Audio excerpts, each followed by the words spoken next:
Just another brother with another humble question. Just another brother with another humble question.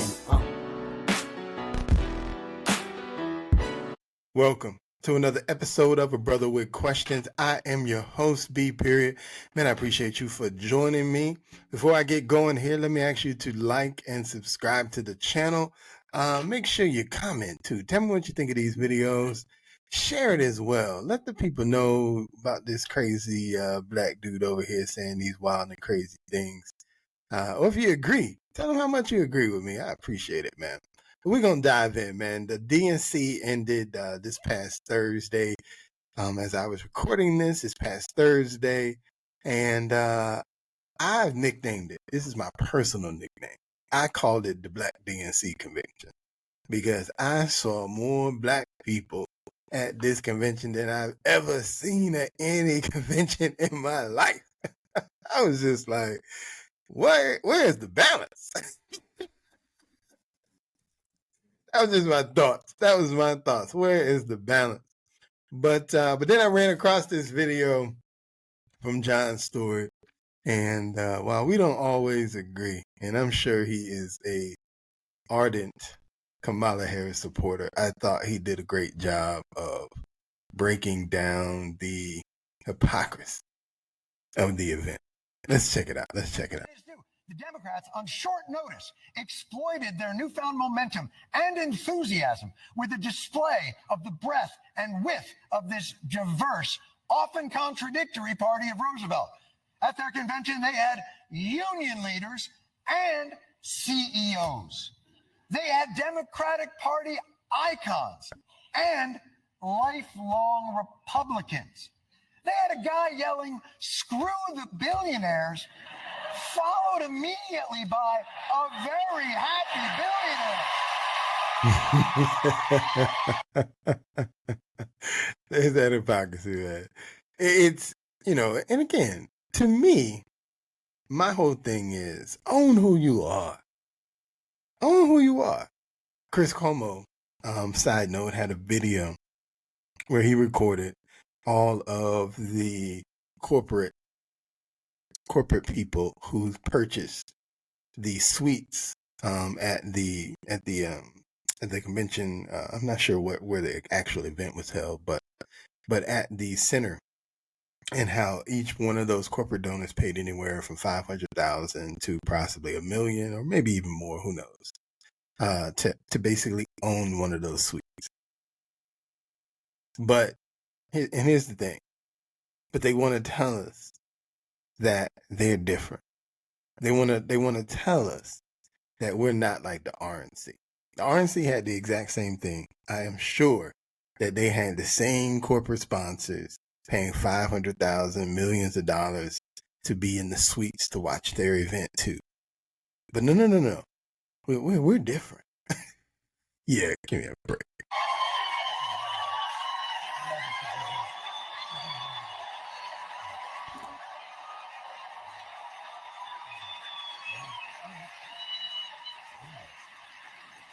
It's all okay if it's our billionaire.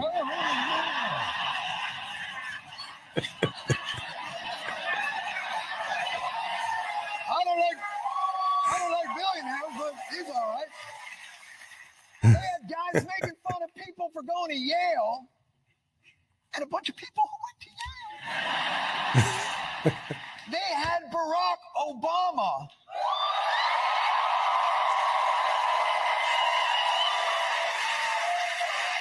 And Jewish Barack Obama.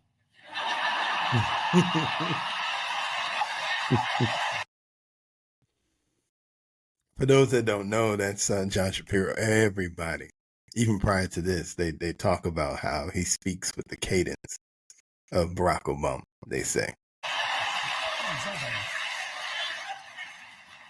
Well, that's always good for politics. You know what really works? A Jewish guy that sounds like a black guy. The Democrats had people who prosecuted sexual predators and...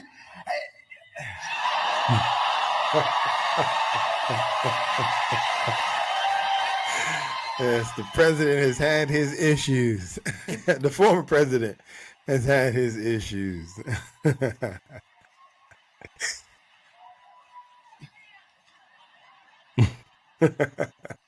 Even he knew. There goes that booking. That was big. That was far. They had Black Americans, Hispanic Americans, Asian Americans, gay Americans, Jewish Americans, Palestinian Americans. Oh. Well, to be fair, it was only 4 nights, 8 hours a night.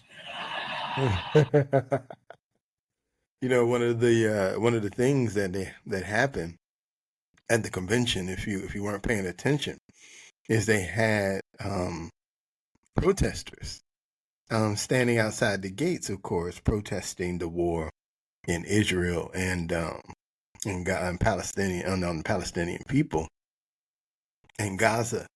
And so you'd think, right? Because we got a new nominee.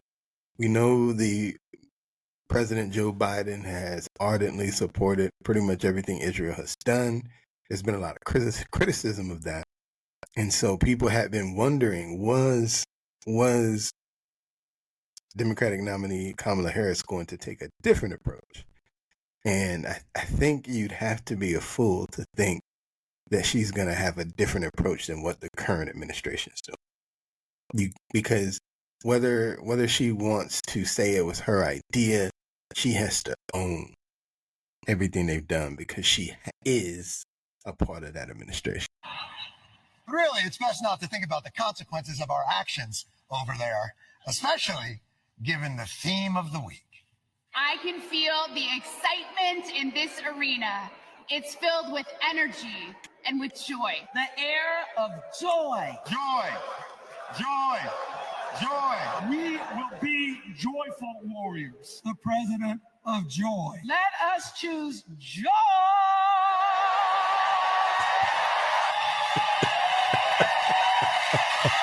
Yes. You gotta be kidding me, Oprah. Oh, it was joyful. For a convention. I know what real joy looks like because I've watched Oprah on her show. You thought people were happy to see her endorse Kamala Harris. You should see what they do when she gives them lip liner. People want this. It's the Sony Bio.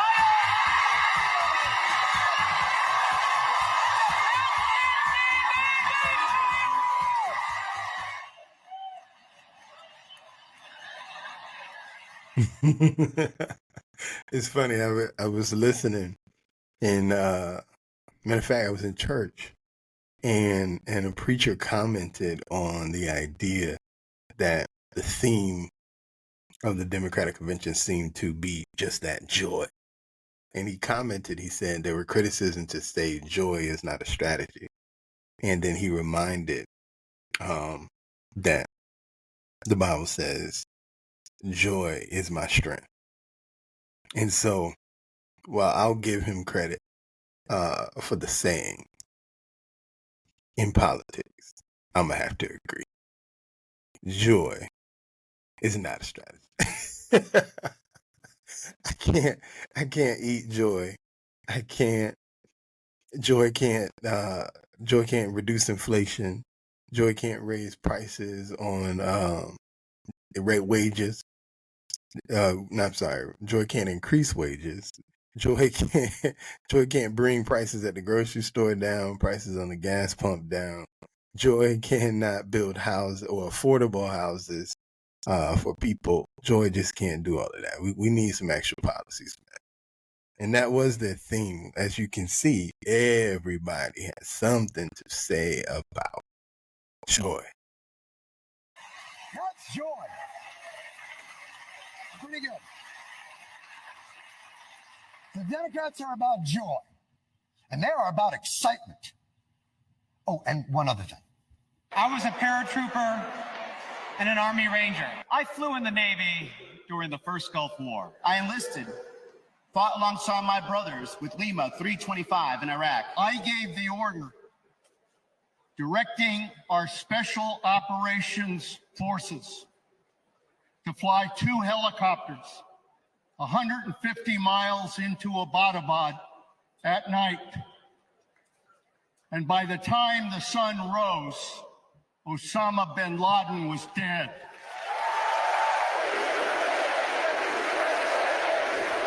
USA. Gotta love USA, right? In America. That's right, these are the new Democrats, man. They lead with joy and compassion and acceptance. And oh yeah, we will.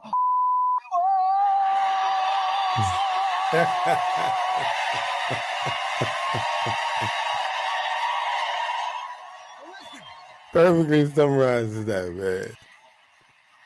Whatever you're feeling, go with it. Whether that feeling is joy or perhaps relief at having a chance when you had none is exhilarating. And the Democrats were hitting all the right notes. The cameraman? Not so much. When a house is on fire, we don't ask about the homeowner's race or religion. No. We just try to do the best we can to save them. And if the place happens to belong to a childless cat lady,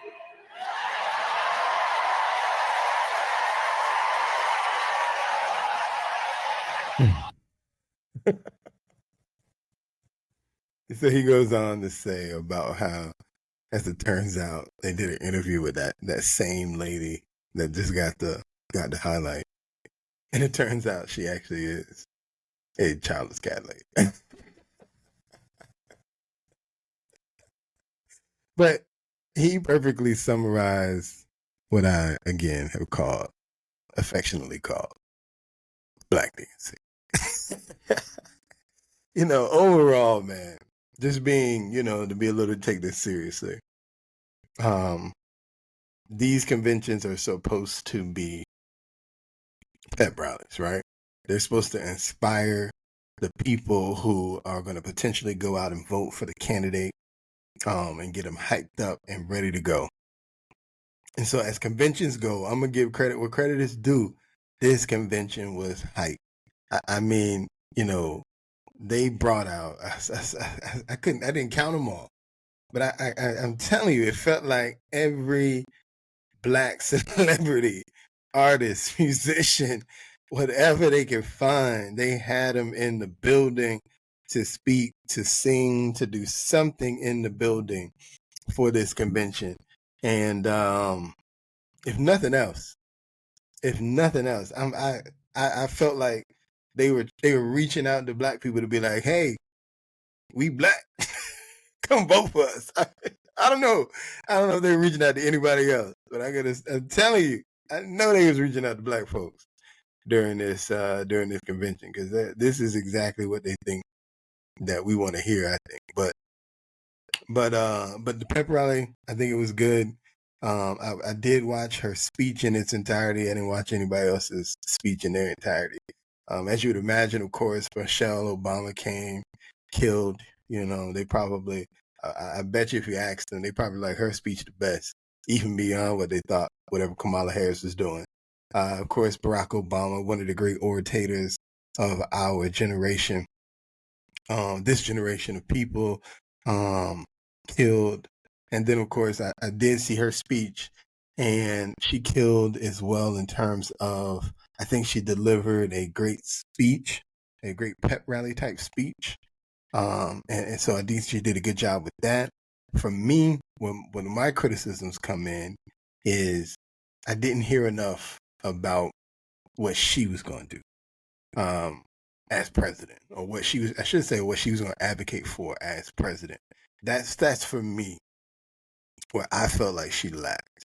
But I mean, I think in terms of a good pep rally speech, I'll give her some credit. I thought it was a good pep rally speech for, if you loved her, that speech wasn't going to change. I think that speech was going to make you love her more. If you're looking for more from her, like myself, I think that speech you felt lacking. And so that's where I think, in my opinion, she still needs to do better, is to connect with people like myself who are already on the, I guess. I'm not really on the fence, but at least I'm waiting to hear how she's going to be drastically different, to really give my consideration, to say yay or nay. I'm giving her the opportunity to blow me away, and she has yet to do that. And that's my biggest criticism. I'm waiting for her to blow me away with something, and she hasn't done it. Because right now, she is, and even when you go to her campaign website, so before y'all tell me to go, well, look on the website. Her website don't say nothing about what she believes. All her website does is tell you about her, Tim Walz, and the first thing you're going to see is hit the donate button. So she raising money. So that's what she's doing. But so I'm waiting for that real serious policy conversation. This is the policy I support. This is how I think we get to that policy. And I think she owes that to people if she truly wants to be taken seriously as president. I understand everything is a negotiation. I understand that she may present an idea, bring it to Congress, and Congress may not be able to come together to bring it to fruition. Get it. I understand how the system works. I understand that this system is broken right now. So just getting something to the table is hard enough in itself because everybody's on their boxes, their soapboxes, and nobody's getting off. Fine, I get that. But if you want to be in the highest office, you should at least be able to articulate what that policy is and how in your mind we get there. Instead of giving ideas of a policy with no specifics whatsoever. As I said, when you go to her campaign website, the first thing you're going to see is the donation button.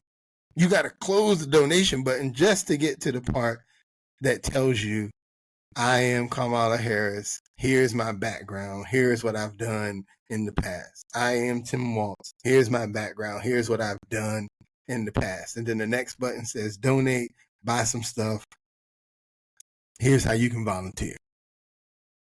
Policy.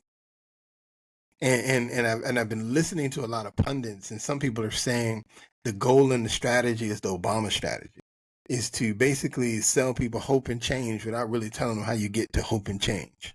And I know that's not her wording, but that's her concept because, again, she hasn't really gave details on policy. She's done a great job of telling me how much she hates Donald Trump, how much Donald Trump is going to be bad for the country, how much Donald Trump is going to ruin the country in her opinion. She's done a great job of that. She said that 1,000 times over. You know, there was a stat that I was looking at that said they mentioned Donald Trump like almost 400 times during the DNC from day 1 to day 4, whereas they mentioned Kamala Harris less than 100 times at the RNC. So this is clearly the strategy. Let's tell people how bad Donald Trump is, and because they'll think he's so bad, they'll vote for us. I got news for him.